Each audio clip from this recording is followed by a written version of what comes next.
Adam, Stephanie, what's the price of Bitcoin today?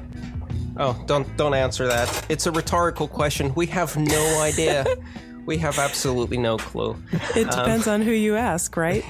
Exactly. So price discovery was really easy when you had an exchange with, as they used to say, 80% of the volume of Bitcoin. Now we have 3 exchanges sharing about 80% of the volume of Bitcoin.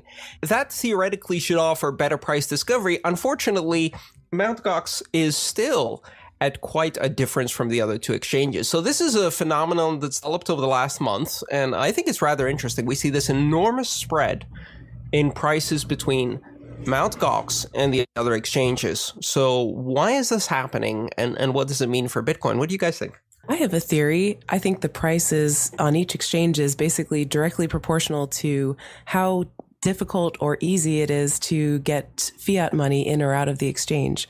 So for instance, with BTCE, which has like the lowest price in general for Bitcoin, it's difficult to get fiat into that exchange.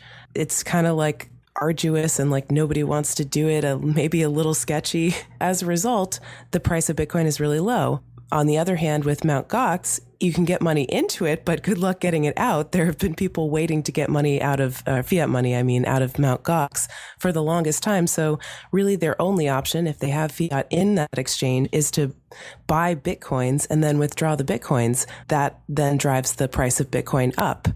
And then Bitstamp is sort of somewhere in the middle on both of those variables. So I think that's what's causing it. Any other ideas? That's a great theory, Stephanie. I think what's interesting is what you're really saying is what we're seeing is really a discount on the value of dollars, and the dollars are being discounted depending on how hard it is to get them out of the exchange. It's not really affecting the price of Bitcoin except as a side effect, isn't it? That's absolutely right. And it's kind of interesting because, a price is information. We want to know what the quote real price of Bitcoin is. And how do you actually know that when there are basically confounding variables, which is like, what's the fiat money doing on all these different exchanges? So we're getting a bit more information in our price information. We're getting the price information of Bitcoin, but there's a bit more signal in that the price information of the dollar and how difficult it is to get out of the exchange. Essentially, the market is giving us all the information there is in that price. Unfortunately, it's also giving us information about fiat difficulties that we don't necessarily want. It's really hard to separate those, I guess, unless you look at the different exchanges and compare those, but even that's a little bit circuitous. Well, for that, actually, I know you use the same service I use, bitcoinaverage.com. Bitcoinaverage.com takes a weighted average of a whole set of different exchanges and produce an average price. What's really interesting is they also have a little button that you can use to ignore the price of Gox as an outlier and then show only the others. And I've been running it with that enabled because I really do think that the real Bitcoin price is without the fiat difficulty signal in there. So the difference now is about $10 or $12. And I think that's rather interesting because it's $10 or $12 out of about 130, and it was more than $20 out of 100. So the difference has dropped almost by half. Are you talking about the difference between Mt. Gox and then the next highest fiat money price of Bitcoin on an exchange? Yes, right.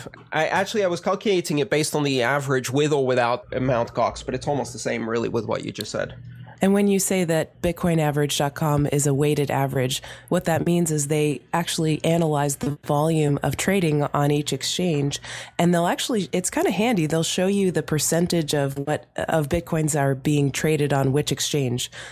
Maybe that didn't make sense, but they'll show you what percent of Bitcoin trading is being done on each exchange. So it's kind of useful if you want to look at that statistic too on the Bitcoin average chart. Right, like the market share. So at the moment, it's showing Mt. Gox at about 53% of the total volume. Of course, that changes during the day. And it's rather interesting because all of these exchanges are operating on a 24/7 basis. You also see these geographical differences that have to do with who's awake and which population is primarily trading at that exchange. One of the other factors in play here that I don't think you guys really are thinking about is that exchanges besides Mt. Gox, like BTCE and Bitstamp specifically, actually allow algorithmic trading to happen.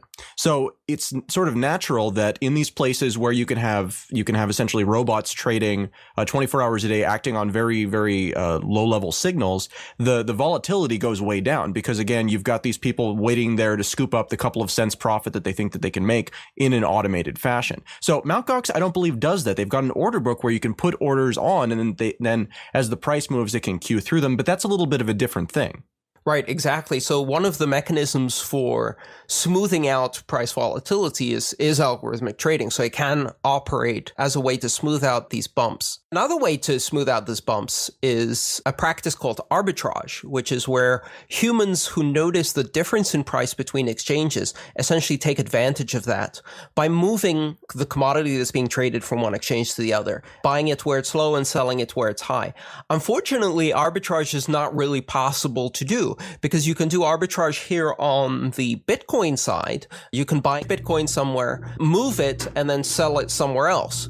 But the way the arbitrage opportunity would work, essentially you'd be buying Bitcoin at one of the exchanges that's not Gox, and you'd be moving it into Gox, selling it there, and then you're stuck with dollars that you can't move. So that's the problem. That's why arbitrage isn't working at the moment, because you can't take the dollars back and repeat the process. Essentially, in an arbitrage way, you'd be able to move the dollars from Mt. Gox back to one of the other exchanges to repeat the cycle, buy Bitcoin again, etc. You can't do that. Yeah, when you see a big spread like that, it means there's something that's disrupted, because naturally, if everything were fine and you could get money out of Gox and things like that, people would close that gap by taking advantage of those arbitrage opportunities. It only makes sense for people to do that.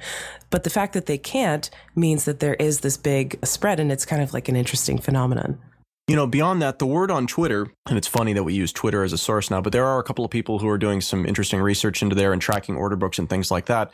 For all of Mt. Gox's faults, it does still get the periodic gigantic purchases going through it. And so that really has an effect, especially as volume is going down at that exchange overall. Those swings that you get from giant purchases of, you know, say a couple thousand Bitcoins or tens of thousands of Bitcoins really has a much more exaggerated effect than it would have had even 6 months ago. It's not a problem if you're just sending money into the exchange and taking Bitcoin out, as long as you're verified or whatever and you can get the Bitcoins out. But it's a problem to go the other way. Interestingly enough, you can actually calculate exactly how much the imbalance is. If you work out what the difference in price between the average Bitcoin price on the exchanges corresponds to by volume, you see that essentially Mt. Gox has about a $400,000 overhang. That means there's $400,000 more dollars in Gox than any of the other exchanges that you can't get out, which is affecting the price. How does something like this resolve itself? Are we just waiting for Gox to essentially fix their banking relationships, and then the price will probably equalize because it'll be easier for people to, you know, do the arbitrage transactions, as opposed to now where you can go in one way, but it's much harder to get out the other way? That's one possibility for this resolving itself. The other possibility is that this is an underlying liquidity problem, that it keeps getting worse and worse until it becomes greater than the ability of the organization to hide it, and then the entire thing explodes. Let's assume for a second that Mt. Gox came out and told us exactly what was going on. Would we be able to believe them? I mean, is there any way to actually understand what's going on there, barring, you know, because Roger Ver, for example, went in and, you know, supposedly looked at all their books and vouched for him publicly. And yet there still is this problem, both in terms of the ability to get fiat currency out from that exchange, but also from apparently people being very concerned that there are liquidity problems. So, I mean, is there a way for Mt. Gox to address this without, you know, as we've talked about in the past, going with a complete transparency model? No, not really. So I am not and have not been trading on Mt. Gox now for over 6 months. Are either of you guys using Mt. Gox at all anymore? I haven't for 6 months or more now. Yeah, I think my last time was maybe last February. So let's talk about exchanges for a second then. For the show, we're using Coinbase. And then personally, I'm using BTCE for a couple of things because I wanted to play around with that idea of algorithmic trading. And then Bitstamp is another one that I've got an account at and that's looked like it would be potentially useful. You know, Coinbase has a real advantage in the US because it has such tight integration with like a bank account. But on the other hand, I just got a note from a listener this morning who was very, very upset. And he's had like $10,000 worth of Bitcoins essentially tied up with them in a transaction for a week and has been unable to get them to really give him any sort of feedback as to what the time frame is for getting that released or what's happening. And he actually, these are Bitcoin that have been confirmed sent to them, and yet for some reason they haven't made it happen. So are you guys having any good experiences, bad experiences with other exchanges that might be more worthwhile? I'm having a great experience with local Bitcoins. That's a great answer. And also with Buttonwood SF. By the way, John yesterday announced that the Buttonwood SF had a buyer's opportunity because there's a lot of people selling right now. So that's another way if you want to buy Bitcoin. I've got accounts on pretty much all of the exchanges. I use Coinbase. They've been convenient because they link to a bank account, but they've been having problems lately with being responsive. I think that tends to happen with a lot of the exchanges as they get overwhelmed with customer requests, and tiny little glitch will make all the phones ring. Someone's always disappointed because the phone didn't get answered quickly enough. I can understand if you've got $10,000 in Bitcoin missing for a week, that can be quite upsetting. So I also signed up recently for Kraken, which opened day before yesterday for the open beta. No volume there, no liquidity yet, obviously. Everybody's still trying to get verified and sign up. But interestingly enough, that's another big exchange that opened here in the US. So let's see. And it opened against a backdrop of Trade Hill, closing, having a real problem with the Internet Archive Credit Union, and then winding up closing very shortly after having announced that plan was going on. I thought it was very interesting, the timing of that, that sort of disaster for Trade Hill and the opening for Kraken. And I wonder what it says about the possibilities, again, of continuing to do business, especially in places like San Francisco, where even though it's a very tech-friendly environment, clearly even banks that should be aligned are still under a lot of pressure to make sure that they're not doing business with Bitcoin exchanges. Yeah, even the Internet Archive Union, which you would assume would have a lot of flexibility with its board, was unable to really fulfill that requirement. But hey, look at it from this perspective. 6 months ago when we were having this conversation, essentially we didn't have any choices. It was local Bitcoins or Mt. Gox. Today, we have at least 3 other working exchanges that have more than 10% or more than 5% of the liquidity or volume. So we do have some viable alternatives. There's at least 4 viable exchanges, and they're increasing. I think this is good stuff. Gradually, this is becoming less and less of a problem. Let's talk about that price for a second, because you guys were talking about Bitcoin average or bit average, and then there's bitcoinaverage.com. Is it Bitcoin average? I thought it was bitaverage.com. Maybe I'm thinking of the wrong one here. Bitcoinaverage.com. Oh. Well, I use bitaverage.com. Are those different? Yeah. BitAverage is lame. Huh. Okay. Well, okay. Well, then there we go. Okay. Well, anyways. Now you see where we're getting all this good data. Yeah, I do. This does look better. I was wondering where the data was coming from for the other one. Okay. So I have another question. CoinDesk just launched their essentially price average. I don't recall what it's called, but they basically they're doing something very similar to what Bitcoin average is doing, creating essentially a weighted price. And they're actually not including some of the smaller exchanges if they don't have certain volume requirements. And one of the other interesting exclusions was local Bitcoins. Based on the requirements that CoinDesk has put forward to be part of their average and their index, local Bitcoins really should be included in that, and yet they're not. So, I mean, do you think that there's a place for something like local Bitcoins in these averages, or do you think that a person-to-person price is different than a market price?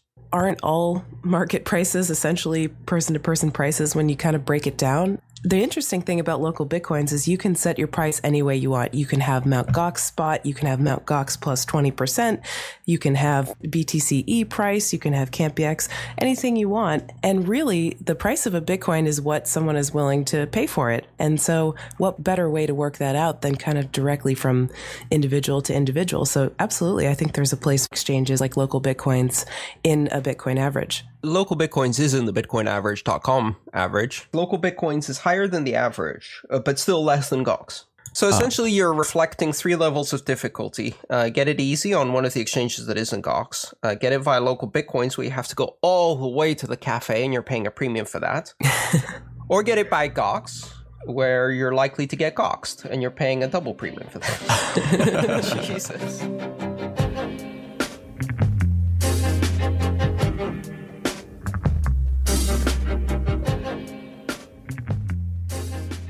Hi, this is Jason King, founder at Sean's Outpost, and you are listening to Let's Talk Bitcoin.